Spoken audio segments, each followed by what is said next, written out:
Welcome to Politics Done Right. I am your host, Egberto Willies. This is a progressive program that will take the mystery out of politics. This is the program that will encourage you to make sure government becomes we the people. Whether you are liberal, progressive, conservative, or otherwise, you get to air your point of view. We are an independent media outlet that, unlike mainstream media beholden to corporations, we only owe allegiance to you. Remember, you can also send me a tweet at EGBERTOWILLIES. That is at Egberto Willies. Let us engage. It is Politics Done Right.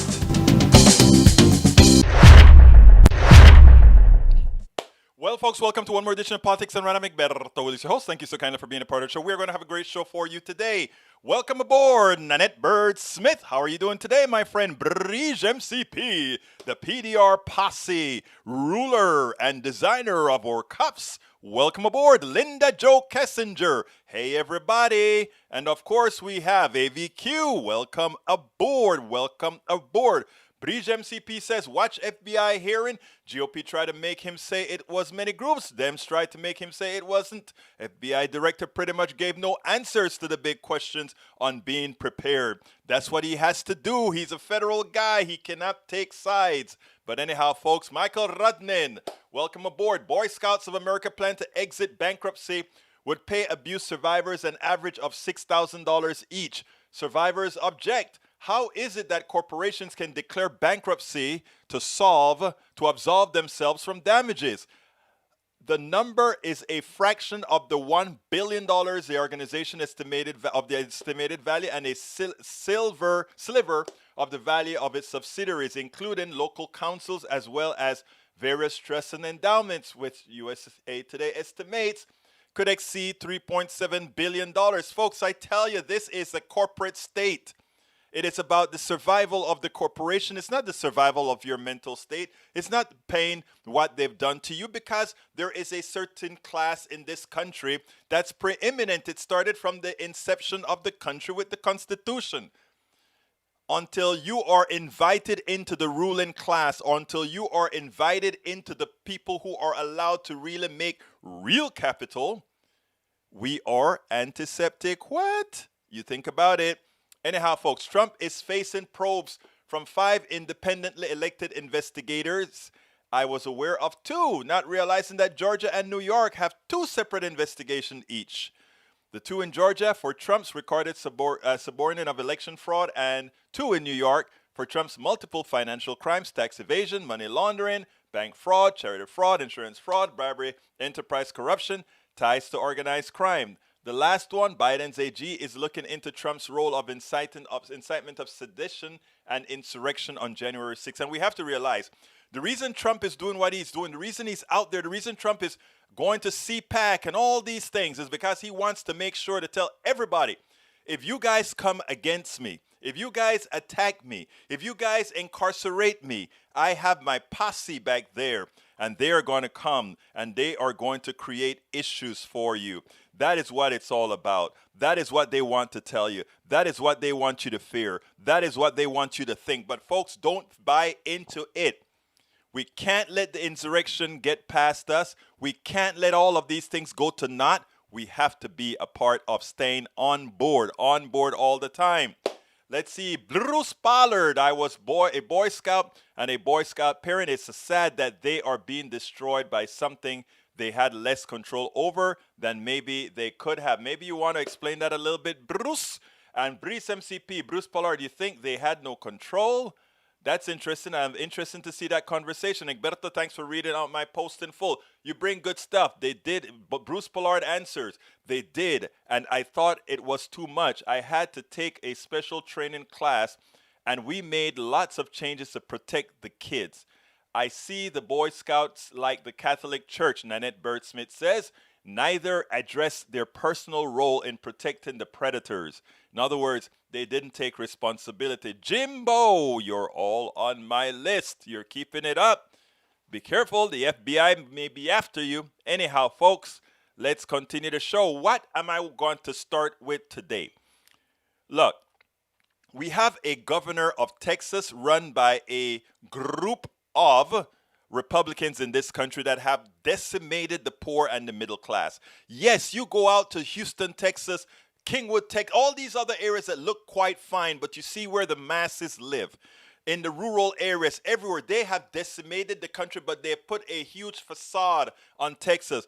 Bring the corporations in. The corporations come in. We have low taxes in Texas. We don't have property. We don't have income tax in Texas. We just have property taxes, but it has limits as far as what it counts, right? That's Texas for you people. That's, bring all those corporations in, low taxes. Rich people come in, no income taxes. So they live a wonderful life behind their gated communities. And those who immediately serve them as managers live good lives working to run those corporations. Remembering that we are a freedom to work, what is it called? A right to work state, which means a right not to work, in other words. But that's the state we are.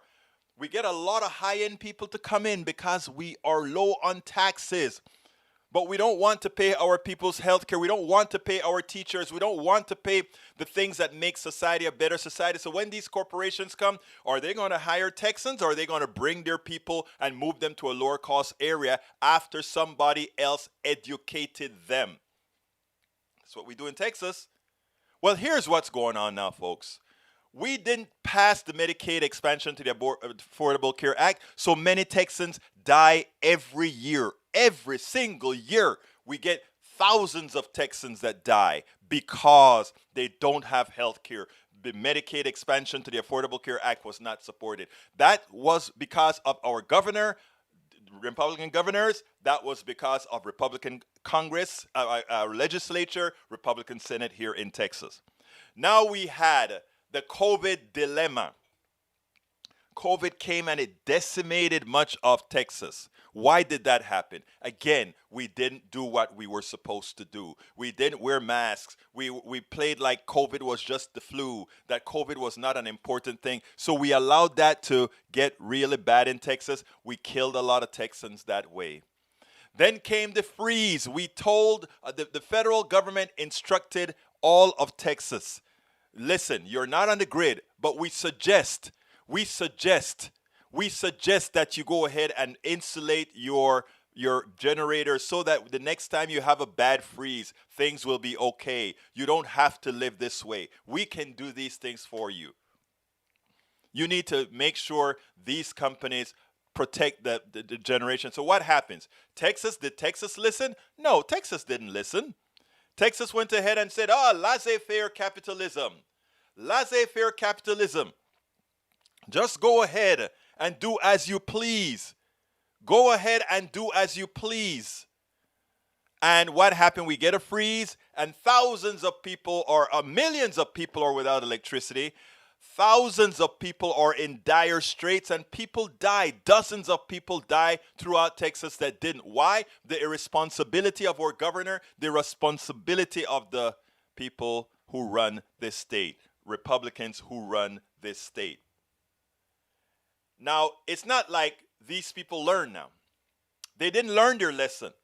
Because just now, just a few minutes ago, this happened. Just a few minutes ago, our great, intelligent, intellectually prudent governor lifts the statewide masks order, opens Texas to 100%. All restaurants, 100. Listen, Governor Greg Abbott announced Tuesday he is lifting coronavirus restrictions as vaccinations rise and severe infections from the pandemic continue to decline. Houston is still at 11% infection rate. Too many small business owners have struggled to pay their bills, he said. This must end. It is now time to open Texas 100%. Well, if you open and they get a whole lot of business for the first few weeks and then people are sick and dying again, and his employees are sick and dying again, what difference does it make then? The rollback will begin next Wednesday with businesses across the state able to open at full capacity. Abbott's statewide mask mandate is also being lifted. Abbott said, Local officials will be able to impose limited restriction again if the percent of local hospitalization from COVID-19 rise above 15% of total hospitalization. Public health experts have worried that rolling back too quickly could lead to new outbreaks. By the time you've gotten to 15%, it's too late. You are on a cascade down. Speaking to business leaders at a packed restaurant in Lubbock, the Republican governor cautioned Texas to continue to follow recommended guidelines, including distancing and wearing face coverings. Okay, he wants to open the restaurants at 100%, but he's telling you, oh, but take personal responsibility. Keep your distance and wear your face coverings. But you just said you don't have to wear the face coverings. That is sick. This does not remove personal responsibility. Personal vigilance is still needed to contain COVID. But you haven't done that, Governor. You have not done that, Governor. He is killing people again. So we had not expanded the Medicaid expansion to the Affordable Care Act, killed a lot of Texans. The initial response to COVID-19 killed many Texans.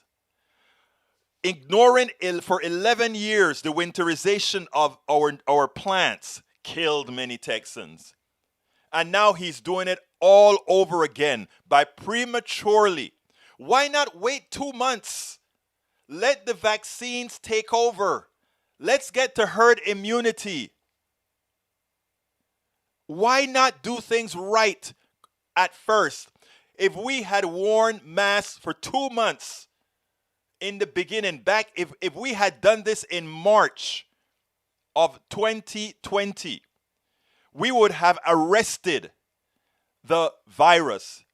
Oh, that is you can't be sure of that. Yes, we are sure of that. How do we know that?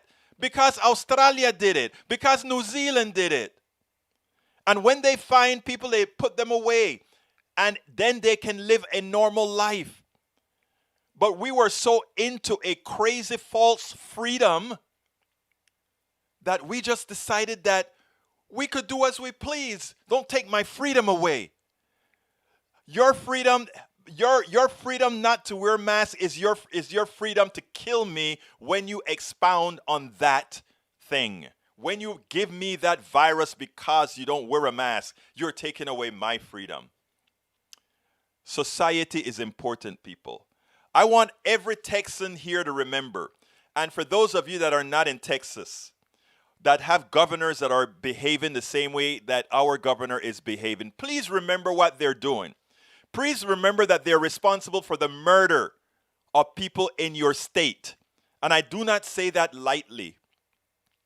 If you cause the death of people knowingly, if you know your actions will cause the death of people knowingly, then it is murder what you're doing. It is important that you realize that. And I know what you're saying, Breach, survival of the smartest, yes. But you know what is a problem? One of these clowns can go ahead while you are walking through the streets and cause your infection. You're protecting yourself as best you can, but there's always that little bit that you could get if everybody isn't being protective. If everybody isn't being protected. Anyhow, let's go ahead and get busy. What is the show really about today? But I just brought this up because this just came over the wire, and I said, I got to bring this up because, as it turns out, who the hell would believe that we would have a governor that would do this yet again? The second round again with COVID. According to our Lina Hidalgo, she thinks that one of the reasons he's doing this is to take all the stuff that they've been talking about, the freeze, to prevent that from actually being the subject. Michael said most COVID cases don't spread virus. It's the super spreaders we need to stop. According to mountain data, as little as 10% to 20% of people infected with SARS may be responsible for about 80% of transmissions. On the flip side, a stunning 70% of infected people may not pass the virus to anyone, some data suggests. We should actually review that data. Let's see if DJ Pharaoh says, I know many in my state of Connecticut that hate having to wear masks, as I know our governor won't live until almost every other state does so. I keep telling these people that can't understand this, hey, be lucky we have this mandate. Absolutely so. Absolutely so. Folks, we have to get real. We have to get real. Okay, let's see. What is the program going to be about today? The program today is don't let the insurrectionists and enablers hide. Call them out at every opportunity. We have to do that. Because many Americans tend to have a short time span, a memory span or whatever you call it, mental span. And we forget. And we allow these guys to tell us crap, and then we come back and we vote them back in, and we vote them back in, and we vote them back in. Let's forget that. But anyhow, I'm going to start today with Republican senator who voted to convict Trump. Threw him under the bus. Let's start supporting. When I say supporting, I'm not saying send them money, or I'm not saying doing anything. I'm just saying let's give them some moral support. Those Republicans who are trying to recover their party. In this case, even though I'm not a Cassidy fan, because this is a doctor that should know better, he should have had his state support the Medicaid expansion to the Affordable Care Act. I mean, when the Democratic governor became the governor of Louisiana, they did. But check this out. I'm not a fan of Louisiana Senator Bill Cassidy. I think all of those senators are full of it because they put ideology over humanity. I'm talking about specifically the Republican senators and sometimes a Democratic senator called Joe Manchin. But anyhow, that's beside the point. When you find one of them that really comes out and really throws Donald Trump under the bus, like Liz Cheney did, one of the few people strong enough to do so, ought to be commended. Check this out from Cassidy. I'm sure you've heard Congressman Liz Cheney say President Trump should not have a role in the Republican moving forward. What do you think? We've got to win in 2 years. We've got to win in 4 years. If we do that, we'll do that by speaking to those issues that are important to the American people. And there's a lot of issues important to them right now, not by putting one person on a pedestal and making that one person our focal point. If we speak to those issues, to those families, to those individuals, we win. That's where our focus should be. It doesn't sound like the former president's influence is diminishing. You talked about putting him on a pedestal. He was literally, his face was in bronze at this CPAC event that's going on. Top Republicans are flying down to Mar-a-Lago to meet with him. My understanding is that the essence of his speech will be that he's not going anywhere. So can the GOP move forward in the direction you were just talking about with Trump still very much in the spotlight? First, CPAC is not the entirety of the Republican Party. That's number one. Number two, political organizations and campaigns are about winning. Over the last 4 years, we lost the House of Representatives, the Senate, and the presidency. That has not happened in a single 4 years under a president since Herbert Hoover. Now, if we plan to win in 2022 and 2024, we have to listen to the voters. Not just those who really like President Trump, but also those who perhaps are less sure. If we speak to the voters who are less sure, who went from President Trump to President Biden, we win. If we don't, we lose. That is a reality that we have to confront. Can you just clarify that? Are you saying that the party should try to sideline or ignore the former president in order to achieve what you just described? If you're going to win in 2022 and 2024, you got to speak to voters who didn't vote for us last time. So if that's the case, then we'll win. But if we idolize one person, we will lose. And that's kind of clear from the last election.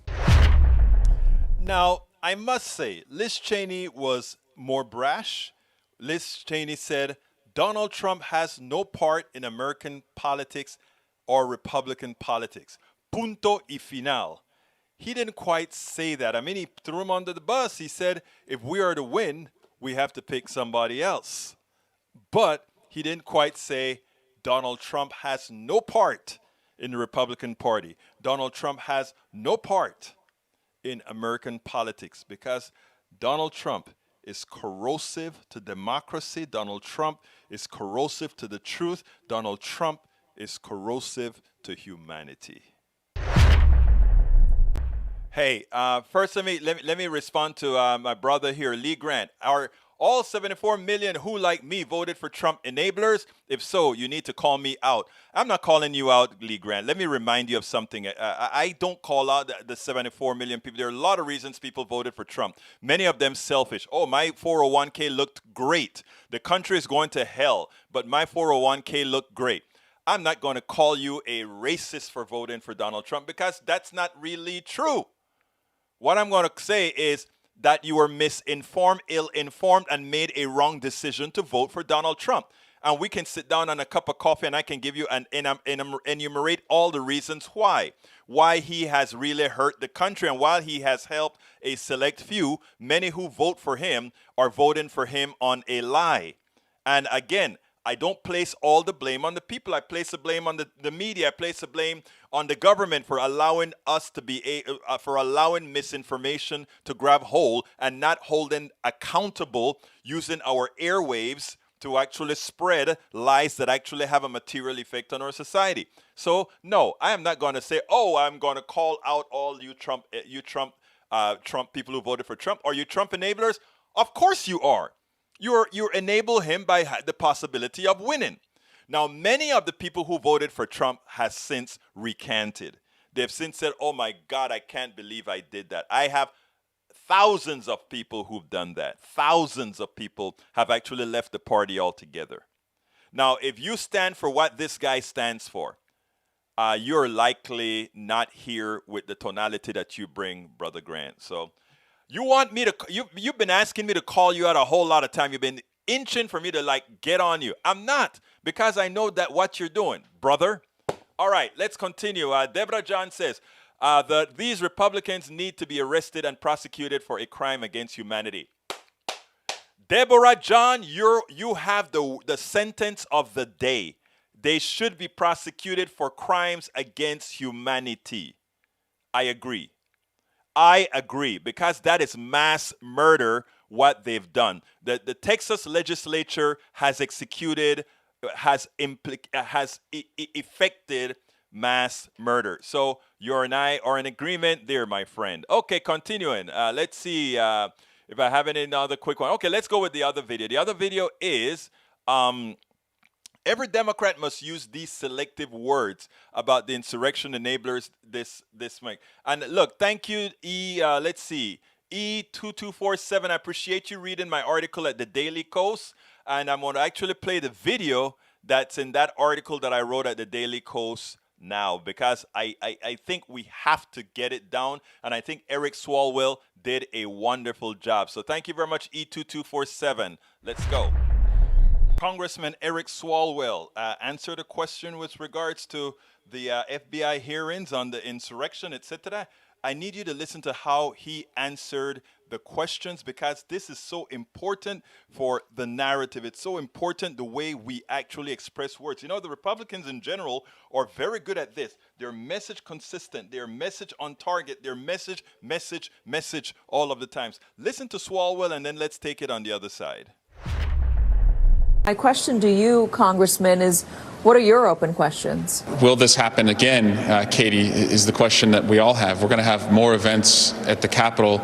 And the reason I say that is that we saw today that many of the people questioning FBI Director Wray were people who were responsible for the big lie that was told that brought so many to the Capitol on January 6th. Many of the people questioning Director Wray went to the insurrection reunion this past weekend in Florida, showing no remorse for what they did, and continued to advance this idea that Joe Biden is not the legitimate president. And because that is the case, these individuals have been inspired to believe that Joe Biden's not the legitimate president. And I'm afraid that that will inspire them to take on further acts against the government. We didn't get a lot of answers about the intelligence leading up. I mean, the director did say that there was chatter, but as he said, it was unverified chatter. As Elizabeth Newman said, it's kind of hard to find verified chatter within these communities. How do you equip our intelligence community? What moves would you make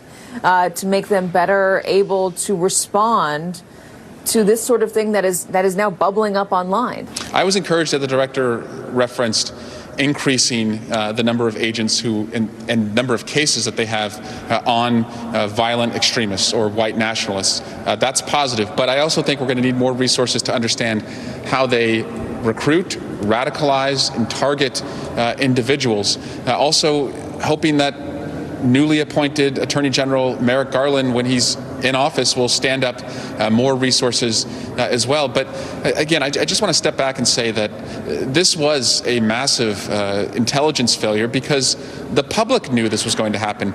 I and my colleagues were getting contacted days before this event by family and friends saying, please be safe. And I thought, well, of course we're going to be safe. We're in the United States Capitol. There's no way they're going to breach the Capitol, and the Capitol ultimately fell that day. So we have to be honest about that. Okay, it is important for you to realize this guy used all the terminologies against the right that he needed to. He made sure and talk about the people who were questioning the FBI director.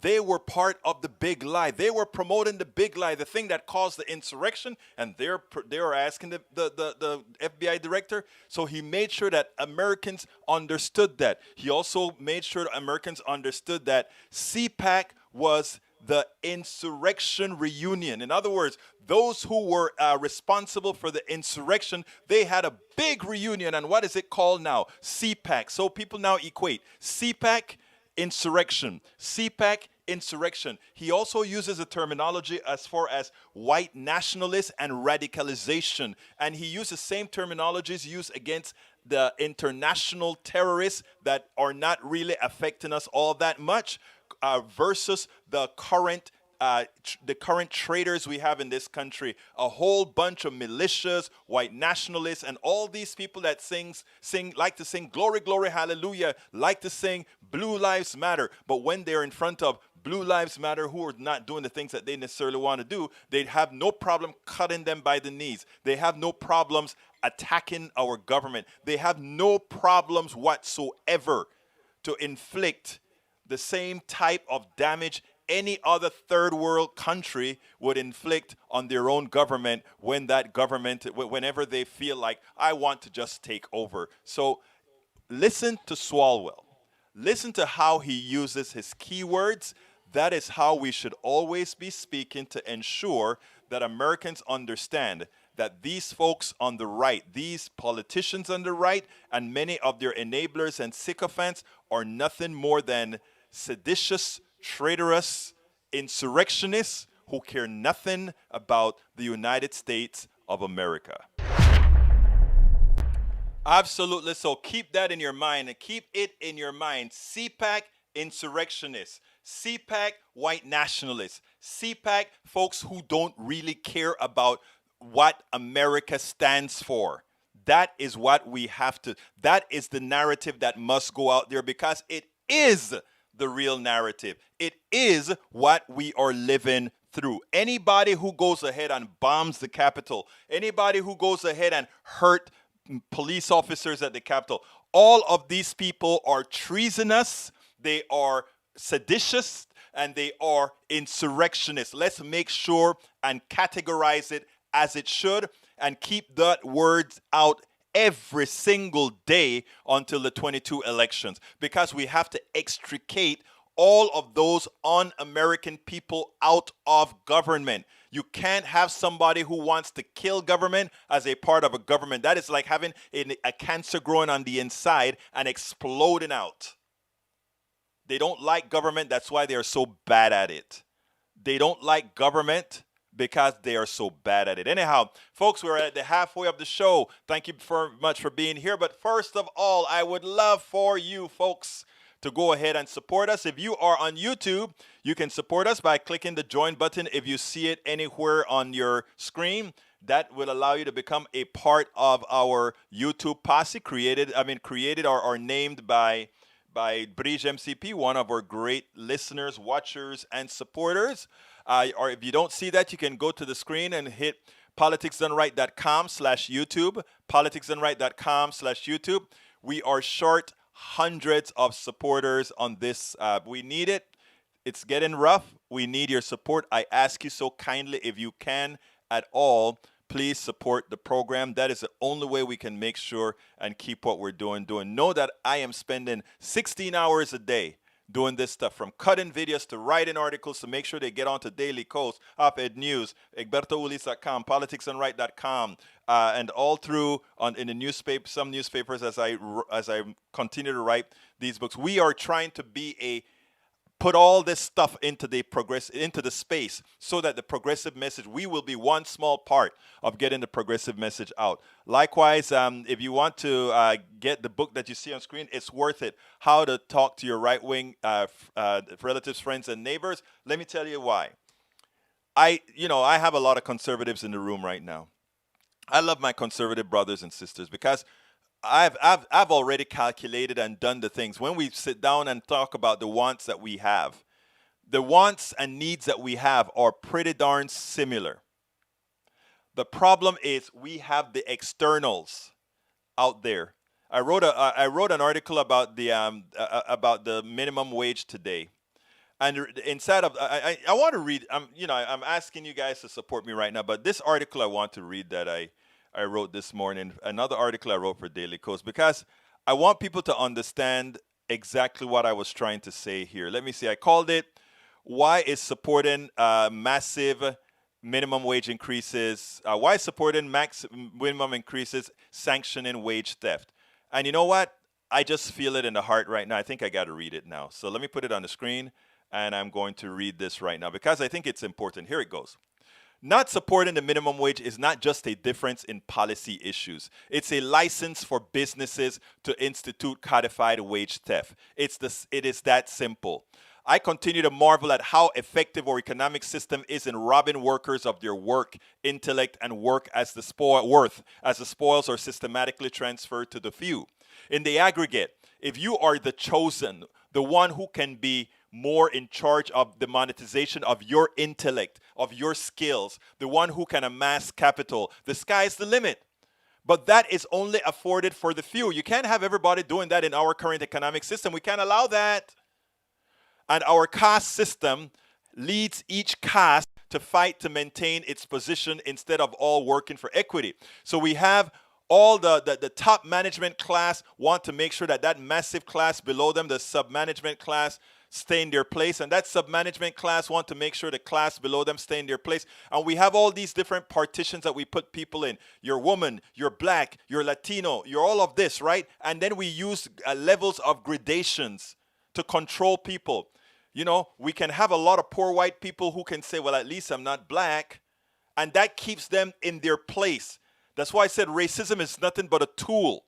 It is something that allows you to go ahead and accept your position in life. Because if you're not in the lowest position in life, you tell yourself, I could be there. So man, let me just accept where I'm at now. And a lot of those insurrectionists, right, that you saw there, that's the reason I don't come out and attack them.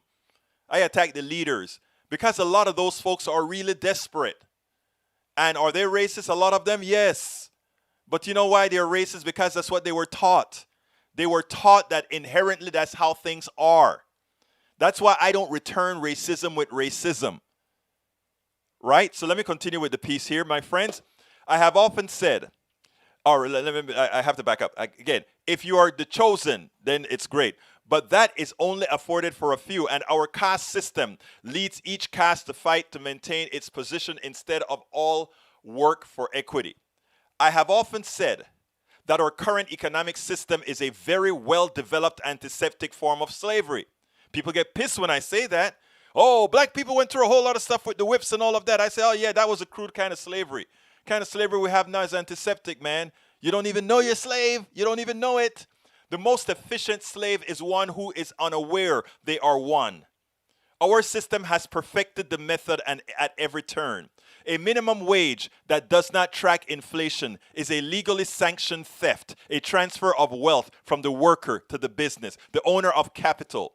Here is an example. Suppose one assumes an average inflation rate of 3%. Every year, the cost of the product and services increase by 3%. You work for a baker making minimum wage. Both the baker and the worker have increased cost. Then the baker likely raises the prices by a few pennies. The only person not in control of their destiny is the minimum wage worker. It's the worker, period. The baker can make more profit because the only price he is not demanded to pay are the employee's wages. He got to pay more for the flour. Nobody going to stop him from paying for the flour. He got to pay the money for the flour. He has to pay the increased rent. He has to pay the increased light bill. But the one thing he has control of, I don't have to pay. If the government doesn't create a even playing field that I have to pay that worker, hell to hell with the worker. I don't have to pay him. He can live on that same minimum wage for 10 years, for 20 years like we did before. That either becomes the baker's profit. Not paying you becomes the baker's profit. The baker's profit or the baker's goodwill to his customers. But ultimately, the minimum wage worker loses economically.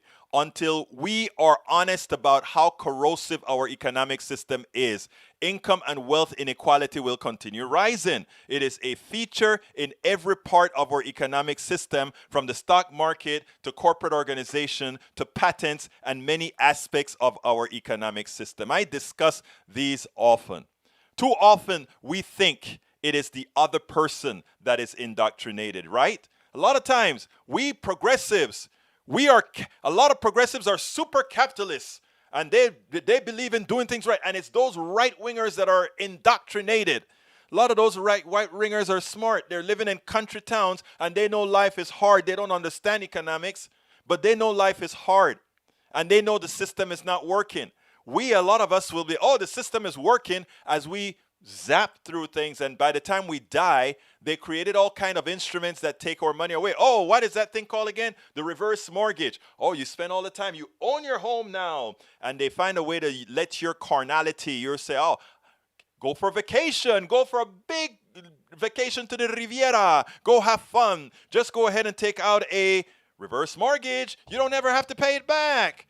And then you leave nothing for your kids, right? Because by the time you die and the kids want the home that they thought they were going to inherit, guess what? The capitalists got it from you. It's theirs now. Folks, let me tell you something. Too often we think it's the other folks that are indoctrinated.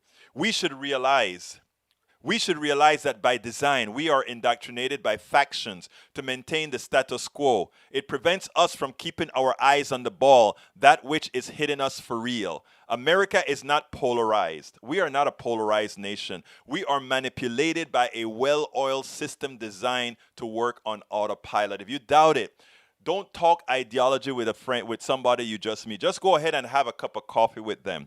Just sit down and talk about your kid. Just sit down and talk about something that is happening. Just sit down and talk. Don't bring up politics. Watch how much you have in common. Watch how much you have in common. We need the externalities of the Ted Cruz's and all these evil people to somehow tell you that that person sitting next to you is your enemy. That is why I focus. Even when my carnality tells me, it irks me that there's this guy sitting next to me that I know is a racist, that this guy sitting next to me that I know he hates my guts for some reason, that I don't return the favor, because I understand it was all a manipulated act.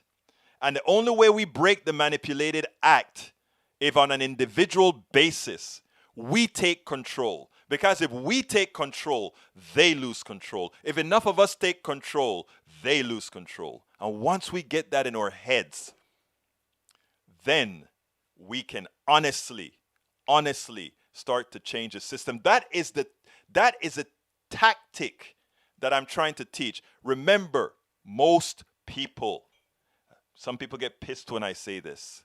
Most people are good. Most people are good.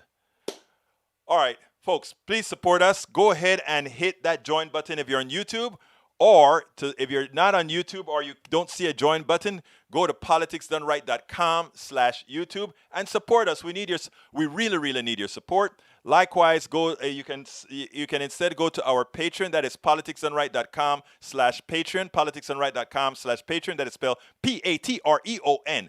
Patreon. And of course, we always take PayPal. We love PayPal as well. Not the people who founded PayPal, but we love the transport to get it into our website. So go to politicsdoneright.com/PayPal, politicsdoneright.com/PayPal. Support us by our YouTube has a rack there with some of our little things that we have as well. You can get a few things there, or you can go directly to our store and go to politicsdoneright.com/store where you can get all our books. We don't only have As I See It, Class Warfare.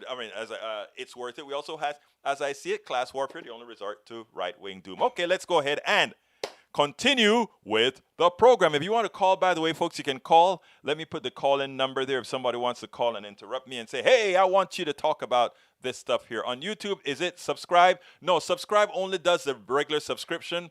On YouTube, it is join. You have to click join. But if you don't see the join button, on some platforms, you don't see the join button, so you have to use the link that I just gave there, which is politicsdoneright.com/YouTube, which takes you directly to the join button right there. So that is how we do it. Look, guys, I appreciate you all being here. Let's go ahead and continue with the program. The next video is Rahm Emanuel slams Chris Christie on GOP racism. I will not be lectured by you on anti-Semitism.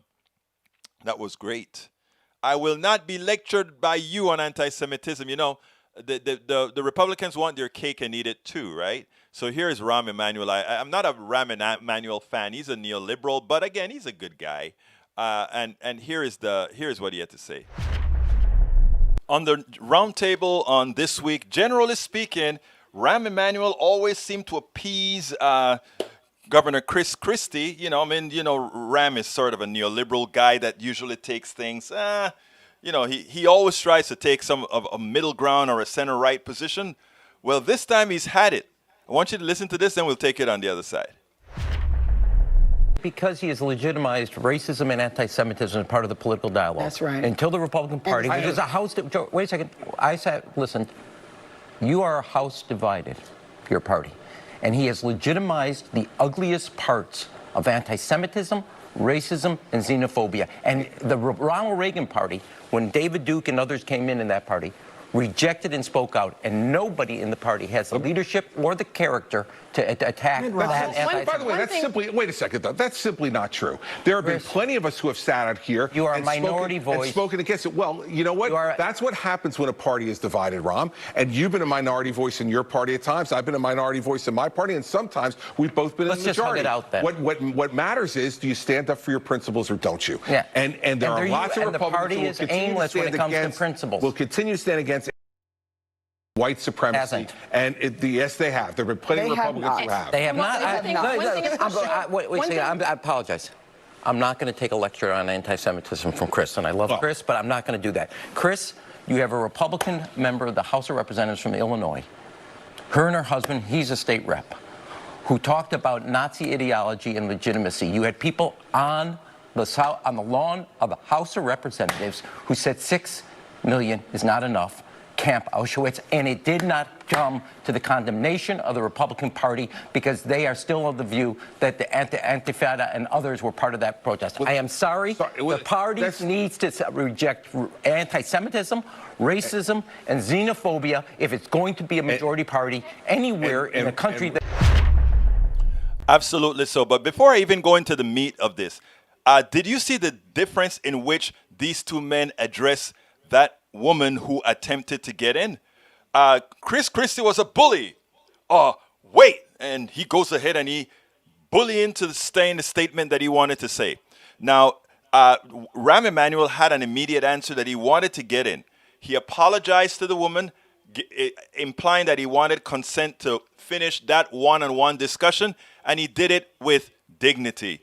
Think about how marginalized in these discussions so often women are. One shows respect, one shows I want to talk, I am going to bully, I'm going to do as I please. But anyhow, to the meat of the subject, it is amazing to me that, as Emmanuel said, you watch all those racist tropes throughout that insurrection, and no Republican just comes out and says, yes, that was that type of insurrection that had a very hard core within the white supremacist movement. Hell, there was the flag going through, the Confederate flag marched through the Capitol for the first time in American history. Rahm Emanuel on this one, he's got it right. We spend a lot of time deconstructing the news, trying to parse it into a form that everybody can understand. My mouse didn't work in time. My mouse didn't work in time. Anyhow, look, folks. I want to go to Christine Park. Christine says, Egberto, do you think that humans have a soul? If so, if don't you think their soul should tell them to turn away from racism, genocide, and other obvious evils? I'm going to tell you based on personal experience. I don't know about soul. It's above my pay grade. I would hope we have something else, right? But as somebody who's out here saying, talking things that I know, I can't say we have a soul, we don't have a soul, whatever. But here's what I do know. I try to critique myself before I critique anybody else. And here's what I mean. I was a homophobe. I was a sexist. All right? Let's go under your pretense. I've got a soul. Why did it take so much before? Well, I mean, it didn't take so much. I was in my early 20s middle 20s when I completely lost my homophobia, and I was probably around the same time I lost my sexism. Okay, but again, that's how I grew up. That's what I was taught.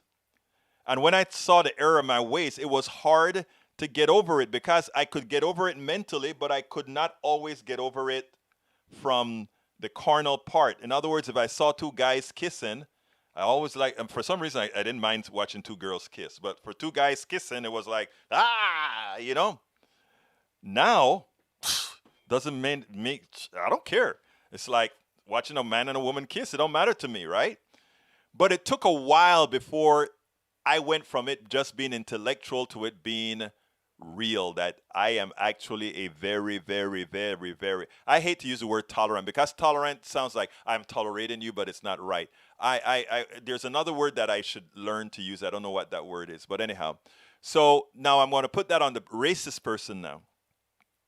If you grew up racist, and I had this good talk with this older lady, I think I played it for y'all, where she analyzed herself and she said, I grew up in the South. I have to be racist because I think I told her, it's not about just being up in the South that make you racist. I mean, you can be up north. America is just a racist country. That's what we were taught. I'm not trying to, it's just what we were taught, So, so my thing then is how you get out of it. And when, you could see her going through the motions of liberating herself from her most inner weird thoughts. I've had people come up and tell me before, because they felt they could talk to me, that they were scared of black men. And this person asked me, it's a woman. She said, why is it? And then I asked her the question, why is it? Are you scared of me? No. Why not? I'm a black man. And then I said, there's your answer. You see, you know me. You are familiar with me. You have a caricature of what the other looks like. But when you are able, and that's the good part about integration, right? The bad part about integration is it destroyed minority communities where they had the doctors, the lawyers, and everybody fixed within the minority communities. Everybody spread out. A lot of that got hurt, and then we got you understand what I'm saying. And I said that is what the important stuff about, as you develop more familiarity with other people, you realize, oh man, they put their pants on just like me. They care about their kids just like me. They care about the same things I care about. And suddenly all of that goes away. That is the biggest fear about the insurrectionists, the people who build on the insurrectionists. They know if we as progressives, all of us, all colors, all races, all whatever, real progressives that don't have that have mitigated most of that racist trope from within. If we went into Appalachia and started doing stuff out there, if we went into these places, I mean, you have those people that just have hate. I'm not foolish, I'm not naive. But we can mitigate a lot of it. A lot of people, when they find out certain things, they sit down, they're human. And they sit down and like, damn, why did I live such a cooped up life when life could have been so much more expressive. I was on a show a couple of days ago with Living Room Conversations. I did a living room conversation. Look up that, guys, livingroomconversations.org. I did a program with them since it's Black History Month. We did a program on race, and I looked at them and I said, you know, I don't want people not to see me as when I walk into a room, not to see me as black. When my white friends walk into the room, I see them as white. I see them as my friend. When my Latino family or whatever, I see who they are. When I see that they're skinny, fat, medium, whatever, I see all those things are who makes us.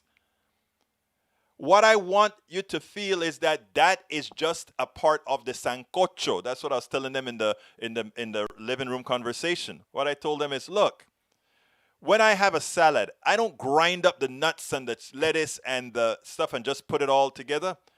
I can do that. I mean, I can have me a smoothie, but I don't always want a smoothie. Sometimes I want the cherry, and sometimes I want the cantaloupe and the blackberries and all of that. I'll eat them separately, but sometimes I want the smoothie too. So as long as we keep those kinds of things in mind, we're okay. We have 2 more videos, but I won't be playing them until tomorrow because I went into my long diatribe. You know how I can get sometime. Let me come and start talking to my brothers and sisters and reading. Michael Redden say, I see and like the differences. Exactly, Michael. That's the magic.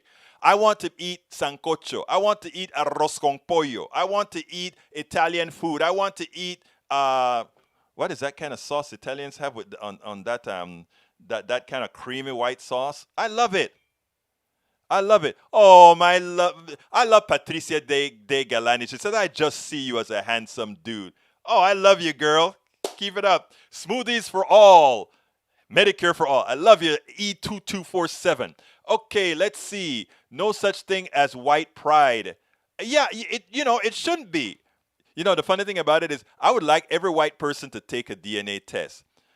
If you follow the 1-drop rule, a lot of you guys going to get a big surprise. You're going to get a big surprise. It happened on one of these shows that I saw.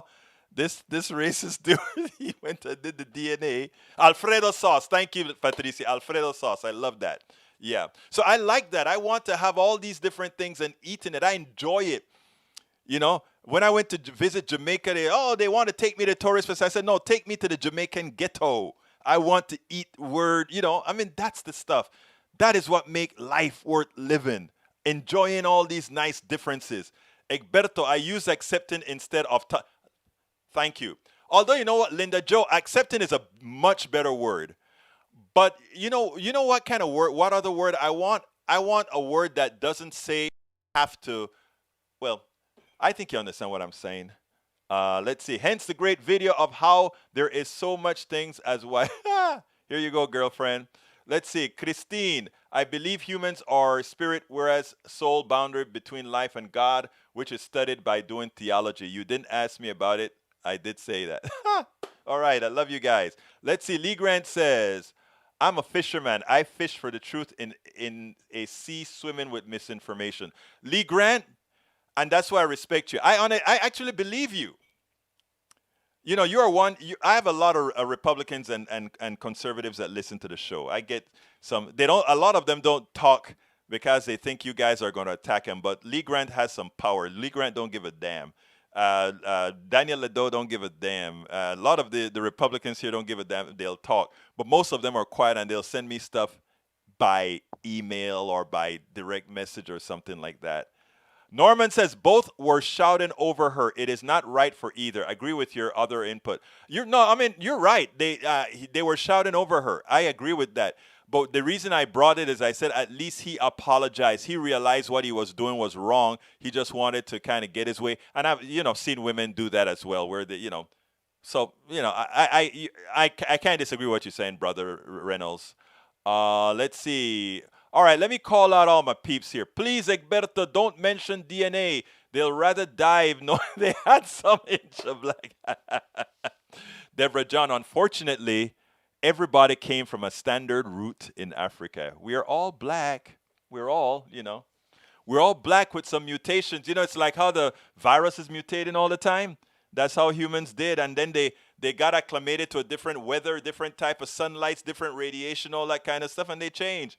but basically the DNA is all the damn same with a few different changes. Lee Grant and Eric are cool. Yeah, Eric is a great guy. Lee Grant's a great guy. Patricia Galani says, not to get off track, but what about Abbott No Mask? Oh, you didn't see the beginning of the program, my dear, beautiful Patricia de Galani. Let me tell you, I really hit it up hard in the beginning of the program. So after the show, check a look at the beginning of the program because we spoke about the how the Republicans are killing Texans. And there we go again. I am called Black Irish.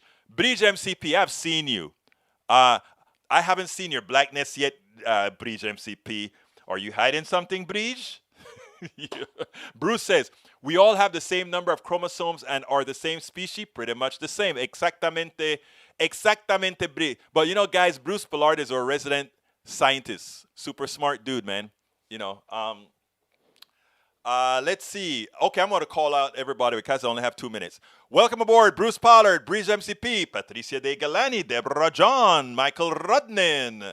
Who else is here? Para ver, E2247, welcome aboard. Love you guys. Continuing up the ladder, Linda Joe Kessinger, welcome aboard. Continuing up, Christine Park, welcome aboard. Let's see who else is here. I'll go back down in the middle. So if you want me, Lee Grant, brother conservative, welcome aboard. AVQ, welcome aboard. Norman Reynolds, mi jamaicano favorito. Let's see who else is here. Who else is here? I may miss you, so please, if I even called your name, throw a message out so I can pick it up when I go back to the bottom. All right. I saw a lot more in here that I'm not calling. Jim Bone 298. I think that's the same as our resident troll. Let's see who else is here. Let's see, Lee Grant. I think I called you out, Lee Grant. My eyes are going, but David Duval, welcome aboard. Let's see who else. Deborah John, I think I got you. Going down, going up. My eyes are going crazy. I'm almost to the top, I think. Pharaoh, DJ Pharaoh, welcome aboard. And I'm almost to the top. Not yet. Oh, man, you guys left a lot of messages today. Lee Alexander, welcome aboard. And I'm almost there. Nanette Bird Smith, Deborah John. Okay. If I haven't called your name, drop a line at the bottom. I'm going back to the bottom now. There are several. Paul Fleming from ATL.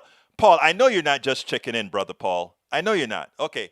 And here's Christine Park. I married a black Irish and have a daughter that looks the same. Kinky black hair, white skin with pink, bright, dark blue eyes. She's so pretty. I mean, you know, let me tell you something, man. Everybody, I like to watch the distinctions, the combinations, and all that kind of stuff. That if people can forget about the crap, think about how great life could be. Anyway, we're at the end of the show. Linda Joe Kessinger. I always thought black Irish guys were so sexy. Oh, man. Now we've turned it into a black Irish sexy guy.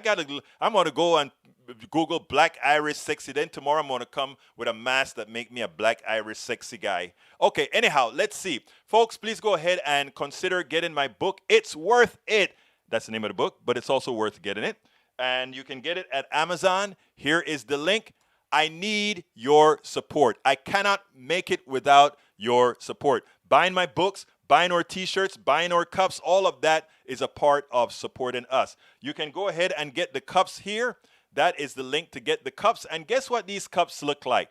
Bridge MCP, our designer. Thank you so kindly, our designer, Bridge MCP.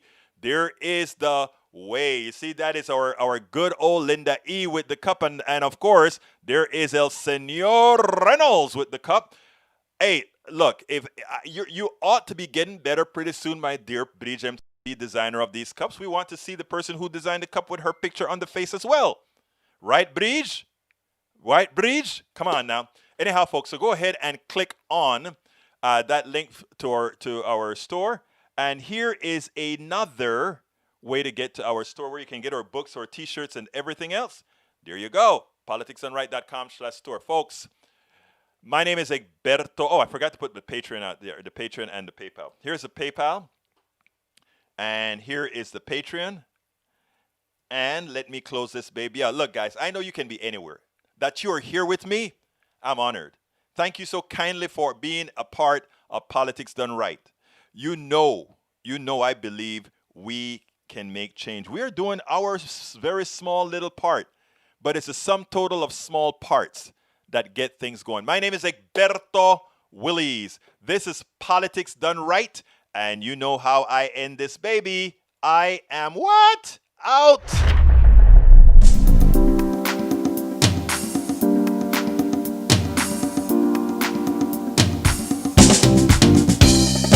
Welcome to Politics Done Right. I am your host, Egberto Willies. This is a progressive program that will take the mystery out of politics. This is the program that will encourage you to make sure government becomes we the people.